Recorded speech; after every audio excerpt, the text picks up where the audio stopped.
through this telecom scandal, what the government is trying to do is to completely apportion the entire blame on A. Raja. And incidentally, A. Raja, who completed 1 year in jail yesterday, this whole thing has come back to haunt him. So everybody has disowned him. The 122 licenses have been cancelled. All responsibility somewhere pinned on A. Raja. But the government cannot really escape the collective moral responsibility of a big decision that the government has taken. It is something like a foreign policy thing. You know, a new government cannot really change it or disown it. A cabinet decision. Where is the government credibility today vis-a-vis corporate? You know, that's one thing. The other thing is, of course, that law of the land has been established, credibility has been restored. I think it's a landmark judgment. It's a huge judgment. But a lot of questions still remain unanswered as to why the government is kind of acting or taking a stand or posturing in a manner that it is. Really. And the other interesting, of course, aspect will be when this whole thing will come up again. You know, 2008 and 2012 are very different, scheme of things today. You know, what we are talking about, 1.76 lakh crore, and 2008, 2007 were days of massive euphoria. Bharti Airtel and Reliance Com and the Tata Teles were quoting some 5 times of their current valuations in stock markets. You know, today the price that may come out of even an auction it may actually surprise on the downside many people. So there are a lot of interesting things which will be handled going forward. A lot of debates will be settled whether the CAG calculation was right as the government has been opposing it. A lot of issues, but today, you know, a big thumbs up for the judiciary and clearly a big thumbs down for the establishment. Look at the whole spectrum of the people affected. Unitech, Idea, Aditya Birla Telecom, Tata is affected, Dishnet, Aircel, Vodafone SR, Loop. Nobody is left out in this today. It's a huge blow. And in the whole argument of whether, you know, corporate politics works together towards deals of convenience that are not transparent, today is a body blow to that kind of, you know, post-reforms, system which we have been getting used to. Now let's get a few of the political reactions coming in. I want to get in Navika back.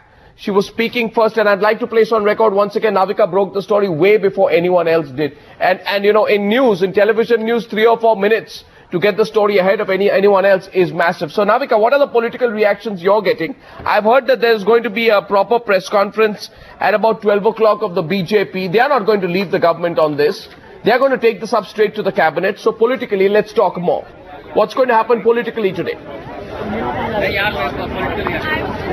Well, Arnab, while the BJP's reaction is predictable, they're going to take on the government. At the moment, when I spoke with some of my sources within the government, there's a complete stunned silence at this moment. They're completely shocked with the judgments that have come in. The fact that 122 licenses have to be cancelled, the fact that some of these licenses have been sold further to foreign companies, what will be the ramifications of those companies which have brought in FDI into the country? How are the global players who have invested in some of these companies will look at this entire issue of telecom policy within India? It has huge ramifications. It's about 11 companies losing their license. Some of these companies have rolled out their business. There are subscribers. What will happen to those subscribers? The fact that the government had already begun the 3G spectrum auctions, it has to now go back 4 years.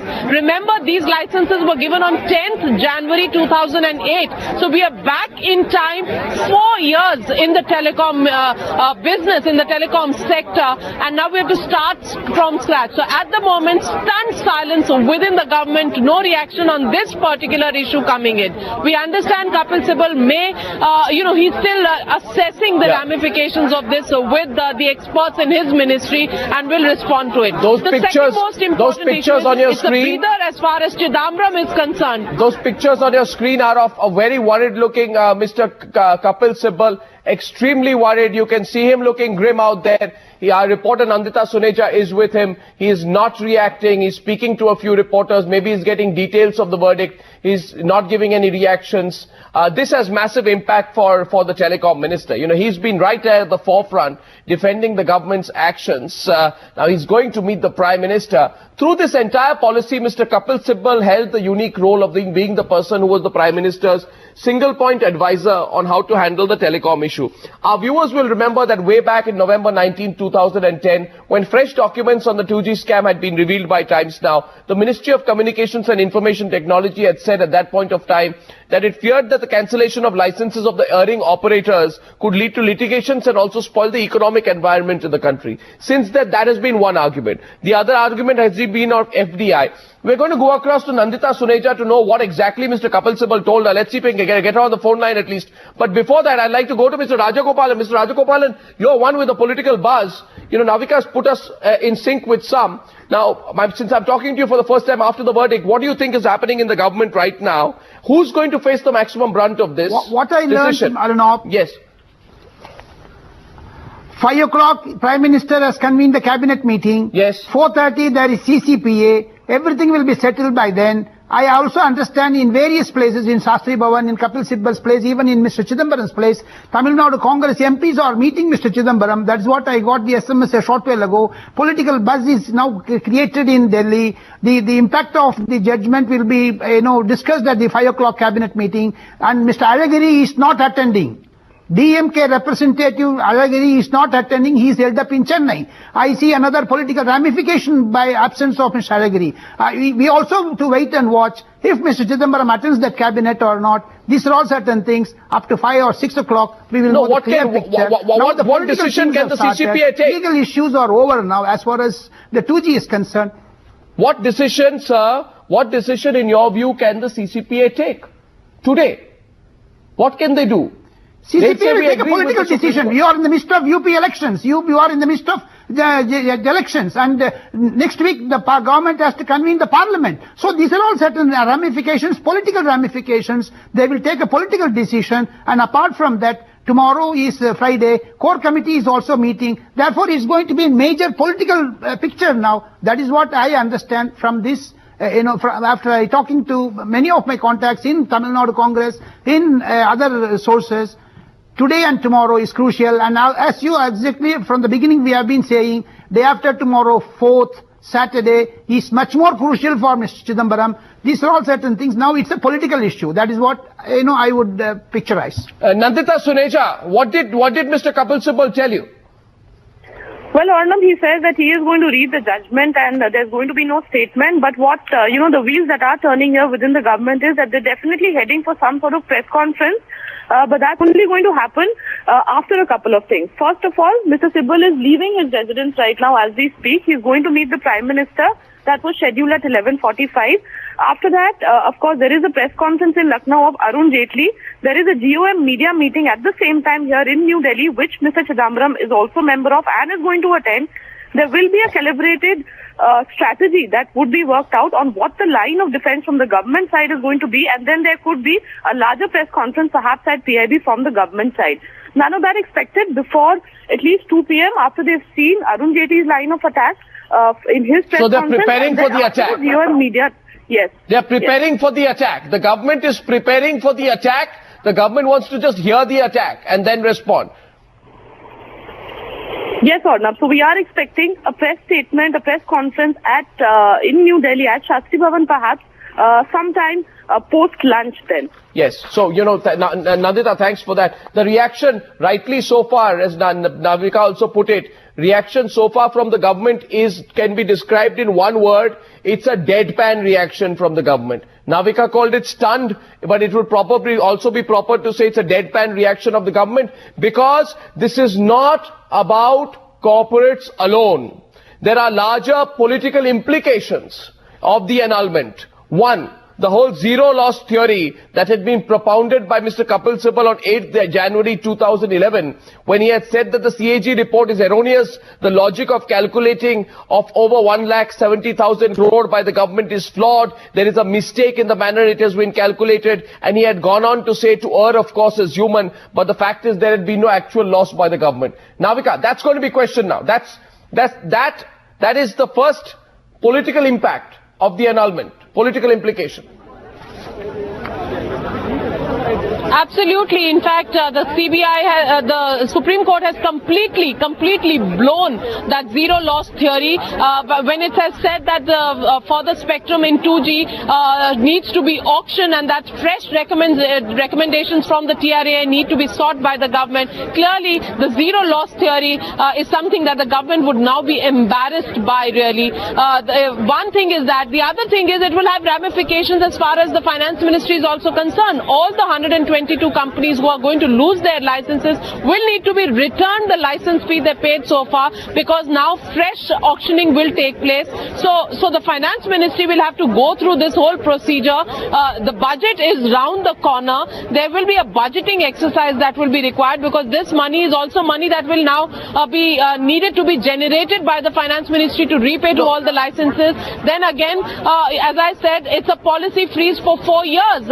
These licenses were granted on 10th of January 2008. We are back to that level and we have to start, calculating from there afresh. So clearly, as far as the ramifications are concerned, huge ramifications as far as the telecom sector is concerned. The sword over P. Chidambaram not yet really gone. It's still hanging quite there, and the 4th of February will be the D-Day for him. And as far as the CBI is concerned, while an SIT has not been put, clearly the government will be under pressure, because the CVC is in the picture. The CVC and the CBI together will report to the Supreme Court. So the Supreme Court maintain its grip over the investigation. Maybe the government's approach was wrong.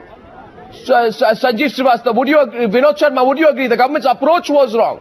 When pointed out about the mistake, I'd like to get a reaction from Vinod Sharma first and then Sanjeev Srivastava. Now we are going to have to go back to the approach that was adopted after Mr. Kapil Sibal became the minister in December 2011. Was it necessary to go for a more calibrated approach? Well, indeed, there were certain mistakes the government committed, and I think Kapil's one statement has come to haunt him, that there was zero loss. It was his calculation, but I think it could have been maybe that in his wisdom he chose to say so, but it was politically incorrect and rather self-defeating for him to be coming to this judgment. But I would point out that the government, having suffered this blow, will have to quickly do something to recover the lost ground, and it seems little difficult. 2 points I want to make. We will have to read the fine print of the judgment as to what does it hold for the corporates, because the people who were in the courtroom have come and told you that there is a 4-month window for negotiations between these and the government. Now, what does it mean? What would transpire during this 4-month window? Whether some of those whose licensing have been cancelled would be qualified to bid again via an auction route. There are penalties imposed against some. This is one. Point number 2, I think that the CVC already has jurisdiction over the CBI. To say that they have put the CBI under CVC is a bit of an overstatement, because CVC always had a jurisdiction over CBI. CBI is an investigating agency of the CVC, for your information. No. So in that sense, the SIT route has not been taken, but yet the government has, the court has ensured that the CVC takes a closer look at what the CBI is doing. Director General and files reports to the court, whether it is satisfied. Director General of the Cellular Operator Association of India, Rajan Matthew on the phone line with me right now. Let's go across to Rajan Matthew, please. Mr. Rajan Matthew, what is the reaction of the Cellular Operators Association of India, and also what impact do you think this is going to have on the telecom sector? First of all, we obviously respect the Supreme Court's decision, and we are glad that at least the decision has been made. In some sense, it provides some clarity. The impact on the industry is obviously huge, because it throws into question not only the 2G licenses and the grant, but also the dual spectrum grants, because they were also granted under non-market driven forces. So the whole industry is sort of holding their breath to find out what this 4-month period is going to throw up. The ball is clearly in the court of the government. Government will going to have to set up the process and procedure by which these companies can either rebid for their licenses and get them back. But in the interim, the whole industry is going to hold their breath. The major players, obviously, that are not impacted will continue business as usual. It probably is a good news story for them. The smaller operators who stand impacted in terms of cancellation, it's going to be a tough road.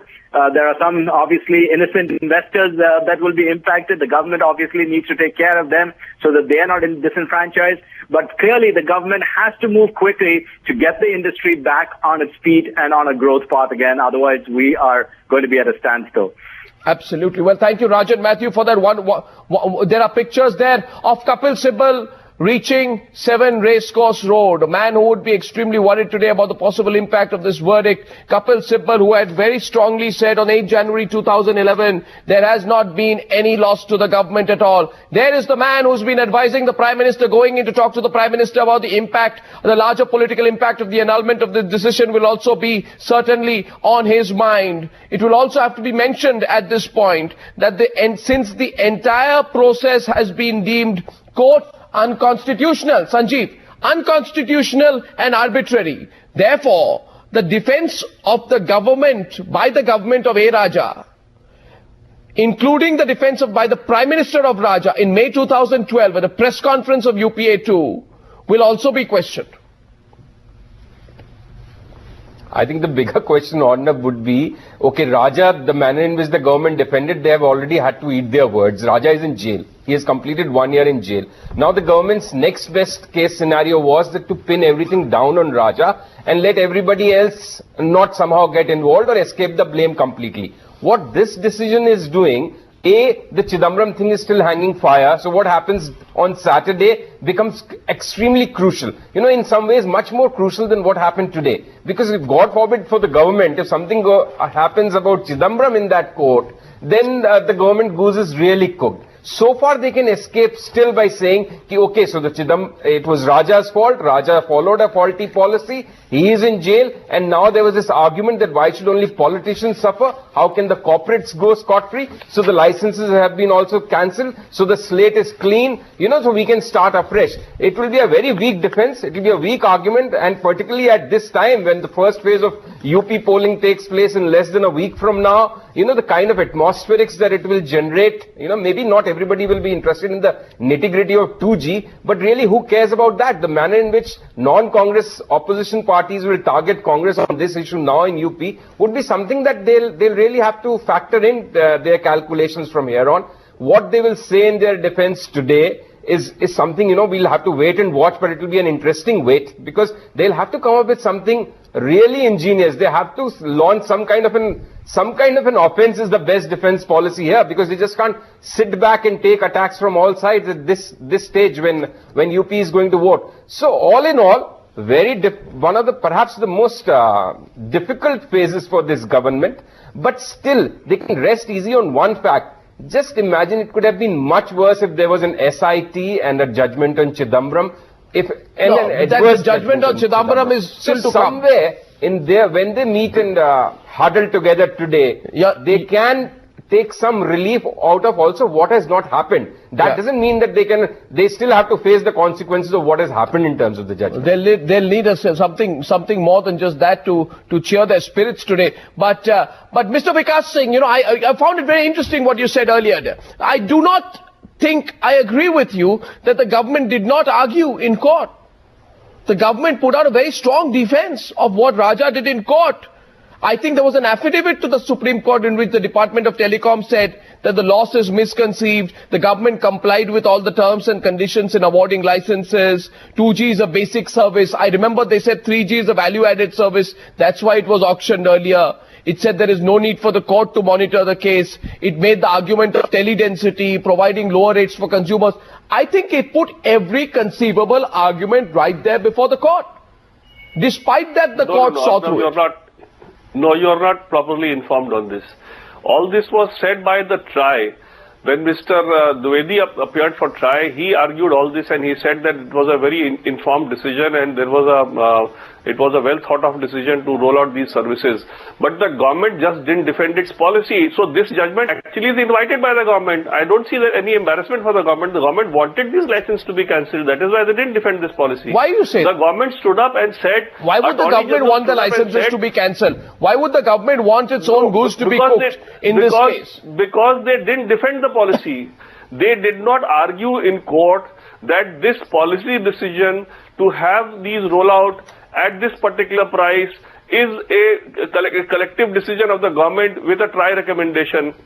Mr. Vahanvati, the Attorney General, stood up in court and he just said that the matter is before JPC, the matter is before PAC, the matter is before CBI, and accordingly the government is not wanting to take any stand in the matter.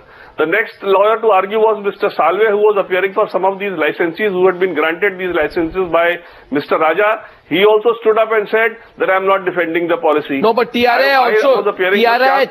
recommended cancellation. TRI defended the policy. TRI defended the policy. TRI wanted cancellation of 69 licenses. Why was it not? TRI wanted cancellation